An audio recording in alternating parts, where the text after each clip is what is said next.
नमस्कार दोस्तों, कैसे हैं आप लोग। Welcome to Satyagraha study centre. तो हम लोग देख रहे थे इंटरनेशनल ऑर्गेनाइजेशन के इम्पोर्टेंट संस्थाओं को। इसमें यूनाइटेड नेशन को हमने देखा था और अब हम देखेंगे जो इम्पोर्टेंट ऑर्गेनाइजेशन हैं उनको हम आज देखेंगे। ठीक है, तो आज हम स्टार्ट करते हैं अपना ये वीडियो बिम्स्टेक से। तो बिम्स्टेक इसका फुल फॉर्म क्या है? Bay of Bengal initiative on multi sectoral technical economic cooperation. Bengal की खाड़ी बहु क्षेत्रीय तकनीकी और आर्थिक सहयोग। इसकी स्थापना हुई थी 6 जून 1997 को बैंकॉक घोषणा के तहत। आरंभ में इसमें केवल 4 सदस्य देश थे और इसे VICET अर्थात बांग्लादेश, भारत, श्रीलंका और थाईलैंड आर्थिक सहयोग संगठन कहा गया था। इसका मुख्यालय ढाका में है। सदस्य 7 देश है: बांग्लादेश, भूटान, भारत, म्यांमार, नेपाल, श्रीलंका और थाईलैंड। और बिम्स्टेक के वर्तमान महासचिव जो हैं तेंजिन लेकफेल हैं। इम्पॉर्टेंट क्या है? 5 मार्च 2022 को इसका होस्ट कंट्री था श्रीलंका, होस्ट सिटी था कोलंबो। इसमें वर्चुअल मीटिंग हुआ था due to corona. Next important संस्था है एशियाई विकास बैंक ADB। इसकी स्थापना 19 दिसंबर 1966 को। इसका हेडक्वार्टर कहाँ है? ये मनीला में है। इस बैंक की स्थापना 31 सदस्यों के साथ हुई थी। अब ADB के पास अब 68 सदस्य हैं, जिसमें से 49 एशिया और पैसिफिक से हैं और 19 सदस्य बाहरी हैं। SAPTA South Asia presidential trading agreement वर्ष 1995 में सार्क के सदस्य देशों के साथ मध्य व्यापार को प्रोत्साहित करने के लिए किया गया था। सार्क विश्वविद्यालय भारत में एक सार्क विश्वविद्यालय तथा पाकिस्तान में फूड बैंक एवं एक ऊर्जा भंडार की स्थापना भी की गई थी। अब हम देखेंगे ASEAN association of south east Asian Nations. इसकी स्थापना 8 अगस्त 1967 को हुई थी और हेडक्वार्टर है जकार्ता, इंडोनेशिया में। इसके मूल सदस्य स्थापना के समय Indonesia, Malaysia, Philippines, Singapore, Thailand है। वर्तमान में सदस्य कितने हैं? 10 सदस्य हैं। 8 अगस्त को आसियान दिवस के रूप में मनाया जाता है और इसका टैगलाइन है एक नज़रिया, एक पहचान, एक समुदाय। इसका आदर्श वाक्य है। इसके वर्तमान अध्यक्ष हैं मसत सुगा आसाकावा और वर्तमान उपाध्यक्ष हैं अशोक लवासान, जो भारत से हैं। अब देखेंगे हम राष्ट्रमंडल कॉमनवेल्थ कंट्रीज। 1926 बाल्फोर घोषणा के बाद इसकी स्थापना हुई थी 11 दिसंबर 1931 को वेस्टमिनिस्टर संधि द्वारा। हेडक्वार्टर है लंदन। इसके सदस्य देश हैं 54 और 54वां देश है मालदीव। कॉमनवेल्थ डे 24 मई को मनाया जाता है। फिर नेक्स्ट है ओपेक, पेट्रोलियम निर्यातक देशों का संगठन है। इसकी स्थापना 1960 बगदाद सम्मेलन के बाद हुआ। हेडक्वार्टर वियना, ऑस्ट्रेलिया में है और वर्तमान में इसके सदस्य 14 देश हैं।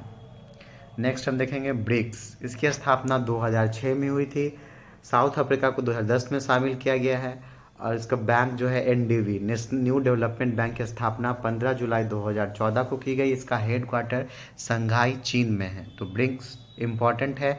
इसके इसके एक्रोनिम से ही हम इसका नाम जानते हैं। इसे R5 के नाम से भी जाना जाता है क्योंकि जो भी इसमें कंट्री हैं उनकी जो मुद्राएं हैं वो R से स्टार्ट होती है। ब्राज़ील रियाल, रूस रूबल, इंडिया रुपया, चीन renminbi, South Africa rand. BRICS 2022 का सम्मेलन चीन में हुआ है। नेक्स्ट है यूनेस्को। यूनेस्को संयुक्त राष्ट्र शैक्षिक, वैज्ञानिक एवं सांस्कृतिक संगठन है। इसकी स्थापना 16 नवंबर 1945, भारत 1946 में इसका सदस्य बना है। सदस्य देश 195 हैं और 195वां देश फिलिस्तीन है और प्लस 11 एसोसिएट सदस्य हैं। इसका हेडक्वार्टर कहाँ है? पेरिस है। इसराइल, अमेरिका, लिंक्टेनस्टीन के यूनेस्को के सदस्य नहीं हैं। इम्पॉर्टेंट वर्तमान में महानिदेशक हैं आंद्रे अंजोले और कलिंगा पुरस्कार प्रदान करती है यूनेस्को। 18 अप्रैल को विश्व विरासत स्थल यूनेस्को द्वारा चयनित स्थलों को मनाया जाता है विश्व विरासत स्थल के रूप में। कुल 1154 स्थल जुलाई 2021 तक थे। सर्वाधिक स्थल इटली के 58 हैं। यूनेस्को में भारत के 40 स्थल है। विश्व धरोहर स्थल, उससे संबंधित क्षेत्र और उसका घोषित वर्ष हम देखेंगे। सबसे पहले आगरा के किला को यूनेस्को हेरिटेज साइट में शामिल किया गया था जो कि उत्तर प्रदेश का है 1983 में, और ताजमहल को भी 1983 में किया गया था। फिर है अजंता की गुफाएं महाराष्ट्र 1983, एलोरा की गुफाएं महाराष्ट्र 1983, कोणार्क सूर्य मंदिर उड़ीसा 1984, महाबलीपुरम के स्मारक तमिलनाडु 1984। फिर है काजीरंगा राष्ट्रीय उद्यान असम 1985, मानस राष्ट्रीय उद्यान असम 1985, केवलादेव राष्ट्रीय उद्यान राजस्थान 1985, हम्पी के स्मारक समूह कर्नाटका 1986, फिर है खजुराहो के स्मारक समूह मध्य प्रदेश में है, ये 1986 में इन्हें भी इंक्लूड किया गया। फतेहपुर सीकरी उत्तर प्रदेश, इसे भी 1986 में यूनेस्को हेरिटेज साइट में इंक्लूड किया गया। गोवा के गिरजाघर व कॉन्वेंट गोवा 1986, एलिफेंटा की गुफाएं महाराष्ट्र 1987, सुंदरवन राष्ट्रीय उद्यान पश्चिम बंगाल 1987, चड्ढक्कल के स्मारक समूह कर्नाटका 1987, चोल मंदिर तमिलनाडु 1987, नंदा देवी और फूलों की घाटी राष्ट्रीय उद्यान उत्तराखंड 1988, फिर है सांची के बौद्ध स्तूप मध्य प्रदेश 1989, फिर है हुमायूं का मकबरा दिल्ली 1993, कुतुब मीनार उसके स्मारक दिल्ली 1993, भारतीय पर्वतीय रैली दार्जिलिंग रेलवे दार्जिलिंग पश्चिम बंगाल 1999, बोध गया का महाबोधि मंदिर बिहार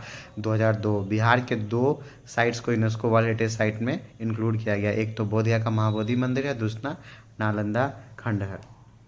24वां है भीमबेटका की गुफाएं मध्य प्रदेश 2003, छत्रपति शिवाजी टर्मिनल महाराष्ट्र 2004, चंपानेर उद्यान पावागढ़ पुरातत्व गुजरात 2004 में, और लाल किला दिल्ली को 2007 में इंक्लूड किया गया है। फिर है जंतर मंतर जयपुर राजस्थान 2010, पश्चिमी घाट महाराष्ट्र तमिलनाडु केरल गोवा कर्नाटका 2012, राजस्थान के पहाड़ी दुर्ग राजस्थान 2013, ग्रेट हिमालयन राष्ट्रीय उद्यान यह है हिमाचल प्रदेश में, इसे 2014 में इंक्लूड किया गया। रानी की वाव गुजरात 2014, फिर है 33 नालंदा विश्वविद्यालय बिहार 2016 में इसे यूनेस्को हेरिटेज साइट में लाया गया है। फिर है कंचनजंगा राष्ट्रीय उद्यान सिक्किम 2016, ली कार्बोजियर वास्तुशिल्प मीन्स चंडीगढ़ 2016, अहमदाबाद के ऐतिहासिक शहर गुजरात 2017, मुंबई के विक्टोरियन और आर्ट डेको एंसेम्बल महाराष्ट्र 2018। तो ये सब इम्पोर्टेंट यूनेस्को हेरिटेज साइट हमने देखा। अब है रामसर स्थल जिसे आर्द्रभूमि स्थल कहते हैं। 2 फरवरी 1971 को रामसर ईरान में सम्मेलन हुआ। रामसर संधि 1975 में लागू हुई। भारत ने 1982 में हस्ताक्षर किया। भारत की सबसे पहली रामसर साइट उड़ीसा 1981 में केवलादेव उद्यान था। भारत में कुल रामसर साइट अभी जो हैं 75 हो गए हैं। भारत का हम 75वां वर्षगांठ बना रहे थे तो 75 रामसर साइट्स टोटल हो गए हैं। और 12 सबसे बड़ा रामसर स्थल है सुंदरवन पश्चिम बंगाल में, और सबसे छोटा रामसर स्थल रेणुका में है। वेटलैंड हिमाचल प्रदेश, रेणुका जो है हिमाचल प्रदेश में। सर्वाधिक रामसर साइट उत्तर प्रदेश में है, तमिलनाडु में है। और अब देखेंगे नेक्स्ट G7। इसकी स्थापना 1975 में हुई थी। जर्मनी, जापान, कनाडा 1976 में जुड़ा। अमेरिका, ब्रिटेन, फ्रांस, इटली इसके मेंबर्स हैं। रूस 1998 में जुड़ा, परंतु 2014 में क्रीमिया पर कब्जा करने की वजह से बाहर हो गया है।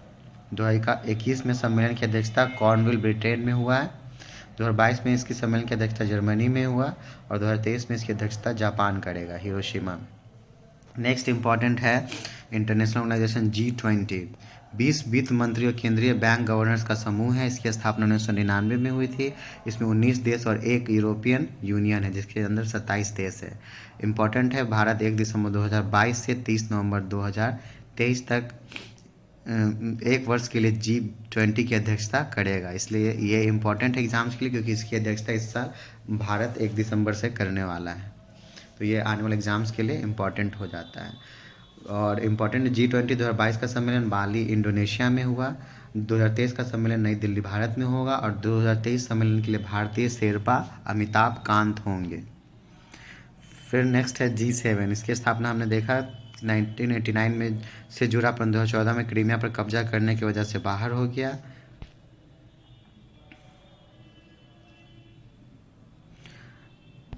G20 को हमने देखा कि 2023 का सम्मेलन अमिताभ कांत के द्वारा करें। नेक्स्ट है AIIB, एशियाई अवसंरचना निवेश बैंक। इसकी स्थापना 2015 में, मुख्यालय इसका बीजिंग है। फिर है G4, स्थापना 2005 में। यूएन में स्थायी सदस्यता के लिए ये 4 कंट्रियों ने अपना समूह बनाया है, जिसमें भारत, जापान, जर्मनी, ब्राज़ील।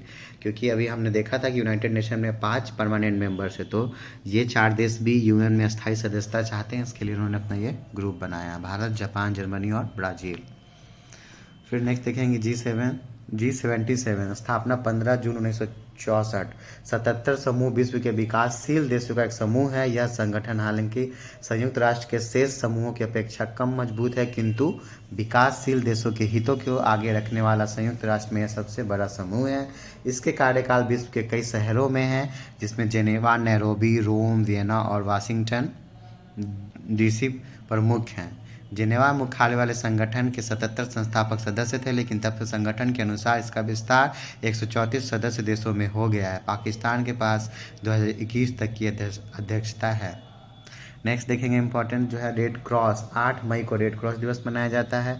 1863 को हेनरी ड्यूनेंट ने इसके संस्थापक हैं। इसके मुख्यालय जेनेवा में है और 3 बार रेड क्रॉस को नोबेल पुरस्कार शांति के लिए मिला है, 1917, 1944 और 1963। इंटरपोल की स्थापना 1923 में हुई थी। इसके मुख्यालय लियोन्स में है। नेक्स्ट है अरब लीग। इसकी स्थापना 1945 में हुई थी। इसका मुख्यालय काहिरा, मिस्र में है। फिर नेक्स्ट है UNCTAD, United nation conference on trade and development. इसकी स्थापना 1964 में हुई। मुख्यालय जेनेवा है। अध्यक्ष अब्दुल महमूद अब्दुल हलीम मोहम्मद है। इस सम्मेलन 4 वर्षों में एक बार होता है। इंपॉर्टेंट है UNDP, United Nation development programme, संयुक्त राष्ट्र विकास कार्यक्रम। इसकी स्थापना 1965 में हुई और इसका मुख्यालय न्यूयॉर्क में है। इसके अध्यक्ष जो है अचीम स्टेनर है। 2022 में भारत की रैंक 132 थी। प्रथम स्थान नॉर्वे है। मानव विकास रिपोर्ट के आंकड़े यही जारी करता है यूएनडीपी। नेक्स्ट है यूनिसेफ, संयुक्त राष्ट्र बाल कोष, यूनाइटेड नेशंस चिल्ड्रंस फंड। इसकी स्थापना 11 दिसंबर 1946 को हुई। इसका मुख्यालय न्यूयॉर्क में है। इसके प्रमुख है अभी कैथरीन रशेल। यूनिसेफ के साथ भारत की साझेदारी 1949 में शुरू हुई थी। भारत में इसका पहला कार्यक्रम नई दिल्ली में वर्ष 1952 में स्थापित किया गया था। इम्पॉर्टेंट है मिली बॉबो ब्राउन को 14 वर्ष की आयु में यूनिसेफ की सबसे कम आयु की सद्भावना राजदूत के रूप में घोषित किया गया है। नेक्स्ट है क्वाड्रिलेटरल सिक्योरिटी डायलॉग। इसकी स्थापना 2007 में हुई थी। इसके 4 सदस्य हैं, भारत, ऑस्ट्रेलिया, जापान और अमेरिका।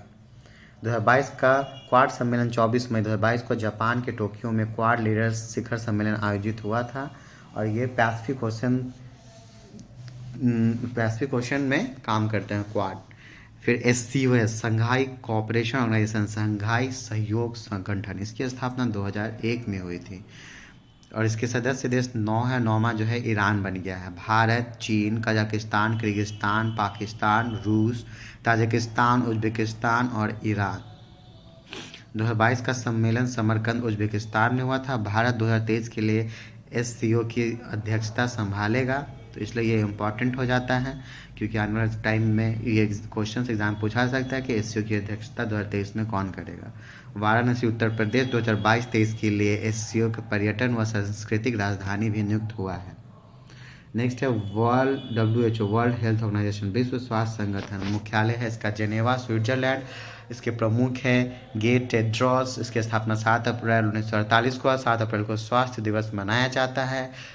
इसके इम्पॉर्टेंट है उप महानिदेशक पद पर नियुक्त होने वाली पहली भारतीय सौम्या स्वामीनाथन है।